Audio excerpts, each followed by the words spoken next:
एक ऐसा आदमी जो किसी भी सुंदर लड़की को देखता है तो वो उसकी लेने का प्लान बना लेता है। दरअसल इसका नाम विवेक होता है, जो शहर में रहकर जॉब करता है और जब वो अपने गांव आता है तो पलंग तोड़ कैप्सूल को दारू में घोल कर पी जाता है और अपनी बीवी की बहुत बुरी तरह से लेता है। अब वो शहर जा रहा होता है कि तभी साइड में एक सुंदर लड़की को देखता है और उसको देखते ही विवेक के नीचे हलचल होने लगती है। वो उस पर लाइन मारने की कोशिश करता है लेकिन वो उसको भाव नहीं देती। जब वो अपने ऑफिस आता है तो उसकी नजर एक लड़की पर पड़ती है। विवेक अब अपने केबिन में आता है तो पियोन क्लाइंट भेजने को पूछता है, लेकिन विवेक पहले लड़की को अंदर लेने को कहता है। वो लड़की जैसे ही अंदर आती है विवेक के नीचे फिर से हलचल शुरू हो जाती है। लड़की अपना इंश्योरेंस अप्रूव कराना चाहती थी लेकिन विवेक तो उसके सामने सब कुछ खोलने को तैयार था। विवेक बोलता है आपका काम बहुत जल्दी हो जाएगा, जिससे वो लेडी खुश हो जाती है। यहाँ विवेक एक डॉक्टर के पास आता है और उससे शर्माते हुए उससे पलंग तोड़ डीएच कैप्सूल मांगता है। डॉक्टर उसको ऐसी दवाई देता है कि पूरी रात तू पलंग तोड़ेगा। अब वो अपने घर आता है जहाँ एक बीमार औरत उसके साथ किराए पर रहती है। उसकी एक इंदु नाम की बेटी होती है जिसको बहला फुसलाकर विवेक हर रोज बुरी तरह क्रिकेट खेलता है। इस आदमी को जहाँ लड़की दिखती है ये अपनी राल टपकाने लगता है। यहाँ विवेक दिव्या को कॉल करके बताता है कि आपके पेपर रेडी हो गए हैं, लेकिन वो अभी अपने पार्लर में होती है। इसीलिए वो उसके पार्लर का एड्रेस पूछता है और 10 मिनट में ही वहाँ पहुँच जाता है उसके पेपर देने के लिए। और जैसे ही विवेक सामने देखता है तो दिव्या उसको कड़क माल लग रही होती है और वो उसको पेपर देते ही काफी पर चलने को बोलता है, लेकिन वो काम का बहाना बता के चली जाती है और दिव्या के सपने देखने लगता है जहाँ वो उसको अपनी गोद में लेकर उसके साथ रोमांस कर रहा होता है। अब वो किसी न किसी बहाने उससे पार्लर में मिलने आने लगता है और जब रात को घर आता है तो उसने टाइम पास के लिए एक मोटी लड़की को प्यार के जाल में फंसा रखा था। यहाँ वो लड़की अपनी फ्रेंड को बताती है कि विवेक बहुत कमीना आदमी है, वो रात को मेरे साथ बहुत बुरा बिहेव करता है और ये भी बताती है कि मैं अभी उससे छुटकारा भी नहीं पा सकती क्योंकि मेरे पास अभी कोई जॉब नहीं है और मुझको हर महीने उससे फाइनेंशियली हेल्प लेनी पड़ती है। अगली रात वो विवेक को कॉल करके बताती है कि मेरी माँ का देहांत हो गया है, लेकिन वो आने से मना कर देता है। इसलिए कुछ आदमी मिलकर उसका अंतिम संस्कार कर देते हैं। अगले दिन वो आकर फोटो के सामने हाथ जोड़ता है और उसको कमरे में चलने को कहता है। डायना अपनी फ्रेंड को बताती है कि विवेक मेरे साथ रात को बहुत गलत रवैया रखता है। जब वो हमारे घर रहने आया था तो मैंने उसको बहुत अच्छा आदमी समझा था, वो हमारी मदद भी किया करता था, मेरी माँ को हॉस्पिटल भी ले जाया करता था। मुझको मालूम नहीं था कि ये सब उसका एक दिखावा है मुझको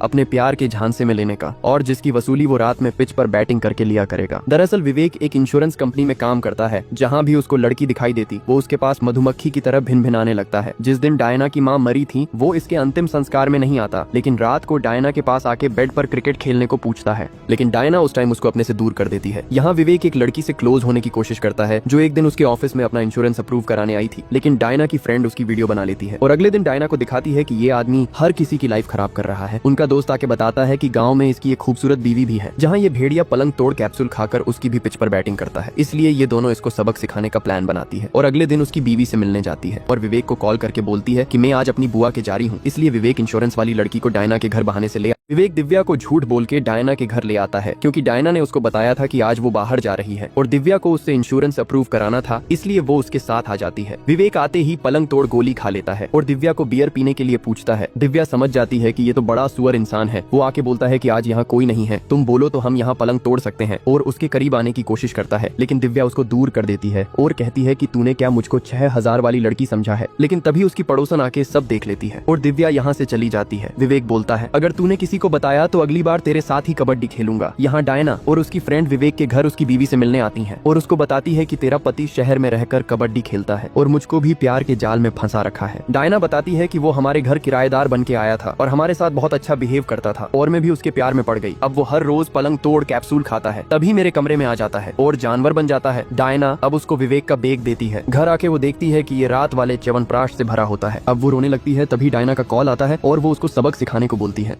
यहाँ डायना और उसकी फ्रेंड विवेक की बीवी को बताने की कोशिश करती है कि उसका पति एक भेड़िया इंसान है जो शहर में रहकर हर रोज एक नया शिकार देखता है और पलंग तोड़ कैप्सूल खाकर उनके साथ पलंग तोड़ता है, लेकिन उसकी बीवी को उनकी बात पर विश्वास नहीं होता और उनको इग्नोर करके जाने लगती है। लेकिन डायना उसको उसके पति की फोटो दिखाती है जिसमें वो उसके गले लग रहा है और बताती है कि इसने मुझको भी अपने प्यार के जाल में फंसाया और अब पटाखा गोली खाकर मेरे साथ हर रोज क्रिकेट खेलता है। ये सुन के उसको बहुत बड़ा शौक लगता है क्योंकि उसको पता था कि उसका पति एक सुअर इंसान है, लेकिन ये नहीं पता था कि वो दूसरी जगह भी क्रिकेट खेलता है। डायना बताती है कि अब वो एक दिव्या नाम की लड़की के पीछे पड़ा है जो एक पार्लर में काम करती है और अब वो उसके ही सपने देख रहा है कि कैसे उसको अपने प्यार में फंसा सके, लेकिन अब हमको साथ मिलके उस भेड़िए का पर्दाफाश करना होगा। लेकिन उसकी बीवी वीडियो कॉल पर उनका साथ देने से मना कर देती है कि मुझको मेरे हाल पर छोड़ दो। लेकिन अगले दिन विवेक जैसे ही उसके पास आता है वो फिर से सुअर जैसा बिहेव करता है, जिससे उसकी बीवी डायना का साथ देने के लिए मान जाती है। और अगले दिन विवेक जैसे ही अपने घर आता है उसकी बीवी बाहर से गेट बंद कर देती है और अंदर आकर वो डायना और उसकी फ्रेंड को सामने देखता है। जब विवेक घर आता है तो उसकी बीवी उसको अंदर भेजकर बाहर से ताला बंद कर देती है और अपनी सास और बच्चों को एक दिन पहले ही गांव से बाहर भेज देती है। जब वो अंदर आके देखता है तो डायना और उसकी फ्रेंड वहीं होती है। विवेक अपनी बीवी से पूछता है कि ये दोनों झल्ली यहाँ क्या कर रही हैं। डायना की फ्रेंड उसको बैठने को बोलती है। विवेक जैसे ही कुर्सी पर बैठता है, डायना उसके फेस पर स्प्रे मारती है और वे तीनों मिलकर उसको रस्सी से बांधने लगते हैं, क्योंकि विवेक बहुत सुअर इंसान होता है और उसकी बीवी को उसके बारे में पता चल गया था कि वो शहर में रहकर दूसरी लड़कियों के साथ भी क्रिकेट खेलता है और उसकी बीवी को उसके बैग से पलंग तोड़ दवाइयां भी मिल गई थी, जिसको वो खाकर बैटिंग किया करता था। लेकिन अब ये तीनों साथ आ गई होती हैं। विवेक खुलने की बहुत कोशिश करता है, लेकिन डायना उसके मुंह पर भी टेप लगा देती है। अब डायना की फ्रेंड अपना यूट्यूब चैनल एक्टिव करती है और सभी लोगों को विवेक की सच्चाई दिखने की कोशिश करती है कि उसकी इतनी खूबसूरत बीवी होते हुए भी ये आदमी बाहर मैच खेलने की कोशिश करता है। डायना अब चैनल पर आती है और लाखों लोग उसको लाइव देख रहे होते हैं। वो बताती है कि ये आदमी मेरे घर रेंट पर रहने आया था और हमारे साथ अच्छे से घुल मिल गया और मेरी माँ को गलत दवाइयाँ देकर उनको पैरालाइज कर दिया।